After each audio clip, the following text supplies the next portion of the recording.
We moved into the house on Granger Hollow Road in late October.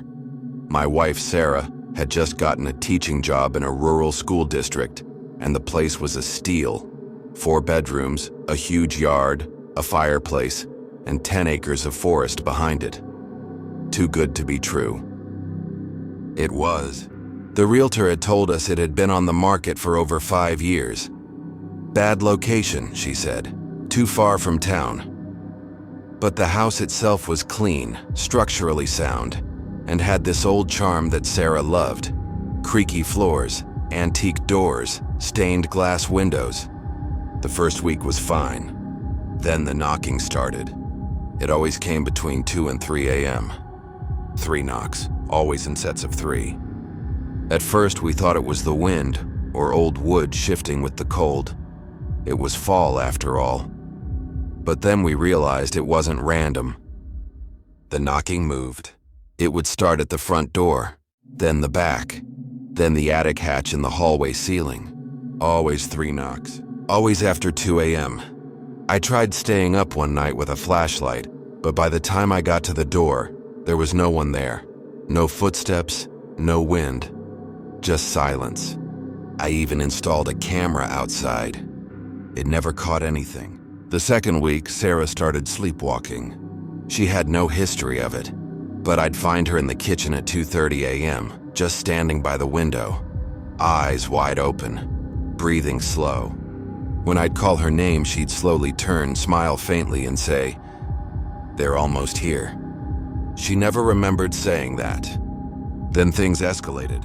Lights would flicker whenever I walked into certain rooms. Our dog, Milo, refused to go upstairs. He would just sit at the bottom of the staircase and growl. One night I found every cabinet in the kitchen wide open. Not just open, violently flung. Plates shattered on the floor, and written on the fogged-up kitchen window in what looked like a finger swipe. "Stay downstairs." That was the first time I called someone. I reached out to a local historian, the kind who writes books about haunted courthouses and Civil War ghost towns. She agreed to come over and check the place out. She walked through the house slowly, said nothing for the first 10 minutes. Then she asked if we knew who had lived there before. We didn't. She pulled out a file from her bag. Apparently, the house had been built in 1910 by a man named Ernest Granger, a woodsman whose entire family had disappeared one winter. All 3 children and his wife were declared missing, but Ernest was never arrested. Rumor was he had gone mad. People said he used to sit on the porch at night and talk to the forest. In 1922, he vanished too. No trace. Only thing found was a note carved into the wall inside the attic. They called, I answered. That night, I decided to check the attic for myself. I waited until Sarah fell asleep, climbed up with a flashlight, and pushed open the old hatch. The moment I stepped inside, the air changed. It was ice cold, still, and heavy, and the carvings were still there. Hundreds of them, on the walls, the floor, the beams. They watch. Don't listen. The third knock is the one that answers. I saw her in the glass. In the far corner, I found an old dust-covered mirror, wrapped in a burlap cloth. I should have left it alone, but I uncovered it, and for a split second, just a blink, I saw something standing behind me. A woman, hair hanging down, face stretched long and pale. Her mouth wasn't open, but I could hear her scream. I ran, slammed the attic shut. That night, Sarah woke up screaming. She said something was inside her dream, but watching from outside. We moved out the next day. Didn't pack, didn't sell, just left. A month later, I got a letter. No return address. Inside was a photo, a black and white shot of the house from the 1920s. In the window of the attic was a figure. Same stretched face, same long hair. Underneath was written, "Granger still answers." We never went back. But sometimes, in the middle of the night, I still hear it.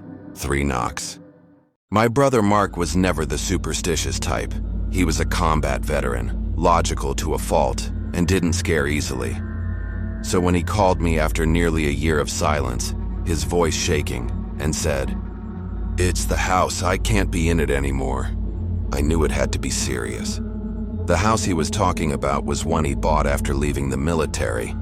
A quiet 2-bedroom on the edge of town, near the woods, tucked between long-forgotten farm roads and dry fields. He wanted peace, a place to disappear. He found the opposite. The first time I visited, it seemed normal. Simple layout, clean walls, faded hardwood floors. But something about the place felt wrong, like it was watching. The first thing I noticed was the blue porch light. It wasn't bright, just a dull blue glow that stayed on all night.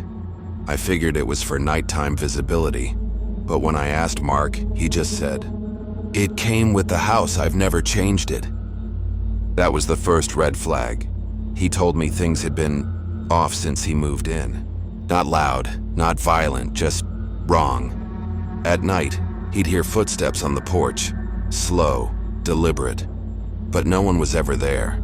The motion sensor light wouldn't trigger, but his dog, Bear, would growl at the door like someone was standing on the other side. One night he found muddy footprints on the porch. Bare feet. But it hadn't rained in days. Things got worse. The light in the hallway would flicker at exactly 3:12 a.m. every night. Not earlier, not later, every single night. He tested the wiring, changed the bulb, even shut off the breaker one night once, and the light still flickered, like it was being turned on from somewhere else. He stopped sleeping, started locking himself in the bedroom with the dog. And that's when the knocking started. It was faint at first, like someone tapping at the windows, then louder. 3 knocks at each window, circling the house, 1, 2, 3. Left side, right side, kitchen, bedroom. Then silence, until one night the knocks came from inside the hallway closet. He opened it. Nothing was there. But Bear, the dog, started barking violently at the back wall, a wall that didn't look like the others. It was older, unpainted, and the floor beneath it had faint water damage. That's when Mark finally called me. I went back the next morning with tools and we tore through the closet wall. Behind it was a narrow crawl space sealed with old boards. We broke them open, and what we found made my stomach twist. There was a small wooden chair, an old photograph on the ground, and a rope hanging from the ceiling. The photo was black and white, of a woman standing in front of the house. She was wearing a white dress. Her eyes were scratched out. On the back of the photo in faded ink it read, "Keep the blue light on. If it goes out, she comes back." We didn't speak. We just boarded it back up. That night, we both stayed in the living room, too scared to sleep. At exactly 3:12 a.m., the hallway light flickered. Then the power went out. All of it. And for the first time, the blue porch light also went dark. And the house fell silent until the sound started. A dragging sound, and slow and wet, from the hallway. Bear began to snarl and back away. We grabbed our phones, but they were both dead. I held my breath as the dragging sound stopped just outside the living room doorway. And then, something whispered, "You let it go dark." We left that night. Mark never went back. The house is still there, still listed for sale, though no one ever answers the door. And at night, if you drive past it, you'll see it. That blue porch light, still glowing. But sometimes, it flickers. I used to work as a real estate agent in upstate New York. Old houses, Victorian builds, colonial estates with more stories than rooms. You see a lot when you walk through those places. Creaky floors, strange smells, doors that open into walls. But every now and then, you find something that shouldn't be there. One of my last listings was a late 1800s farmhouse just outside Hudson. The owners had inherited it from a great uncle and wanted it gone fast. They never lived in it, just packed what they wanted and gave me the keys. It was large but worn, sagging porch, peeling paint, shutters hanging on by rusted nails. Still, it had charm, and it had something else too. A room that wasn't in the blueprints. I discovered it the second time I visited alone. I was doing a walkthrough before the photographer arrived, checking rooms and lighting. That's when I saw the door, on the second floor, tucked between the bathroom and what had once been a nursery. A narrow wooden door with a brass knob, nothing unusual, except it wasn't on the floor plan. I even checked the listing file on my phone. It showed only 3 upstairs bedrooms and 1 bath. But here it was, a 4th door. Naturally, I opened it. The room was empty. No windows, faded yellow wallpaper, a wooden rocking chair in the corner, and a cracked mirror hanging on the wall across from the door. There were deep scratch marks on the floor beneath the chair, like it had rocked violently, over and over. I assumed it was just an undocumented storage space, weird but not unheard of. I stepped in. The air changed immediately. It was colder, still, like it hadn't been touched by outside weather in years. I looked into the mirror, and for just a second, I swear I saw a face behind mine. Not angry, not sad, just blank. Watching. I turned fast. The room was empty. I backed out, closed the door, and told myself it was nothing. But from that day on, the house wouldn't let me leave it alone. The photographer came 2 days later. I didn't mention the extra room. No need to complicate the listing. But later that night, she messaged me asking, "Hey, weird question. Did that room with the mirror always smell like copper?" I hadn't noticed a smell. The next day, she sent another text. "I just looked at the files. There's no photo of that room." I checked. She was right. The photos jumped from bedroom 2 to the upstairs hallway.